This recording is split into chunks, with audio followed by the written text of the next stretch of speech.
Sem Barbara Šamperl, po izobrazbi sem ekonomski tehnik. Danes sem samozaposlena, zaradi prezgodnjega rojstva imam cerebralno paralizo in sem dnevno vezana na uporabo vozička.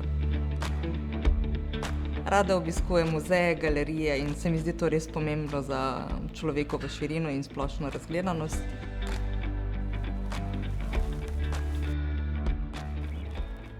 Dober dan, Barbara pri telefonu. Jaz sem Suzana, je pri muzeju in sem na vozičku. Bi res lepo prosila, če me nekdo pride iskat.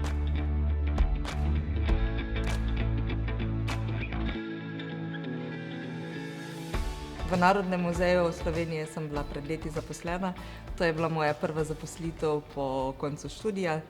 Z vidika zaposlitve je zame res zelo pomembna fizična dostopnost, vključno s sanitarijami, seveda. Dober dan. Kot veste, je za vse osebe z oviranostjo vstop v muzej brezplačen, tako da vam bom kar dala vstopnico. Hvala. Ko si želim ogledati razstavo oziroma ko sem na razstavi, je res pomembno zame, da je med vitrinami dovolj prostora, da se lahko z vozičkom premikam in pa da so predmeti in napisi na neki primerni višini, da lahko vidim, da lahko preberem.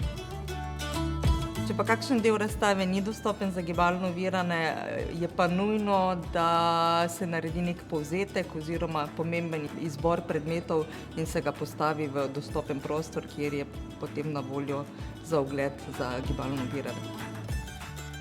Najbolj pomemben se mi zdi v bistvu začetek snovanja razstave. Svetujem, da vstopite v stik z nekom, ki je na vozičku.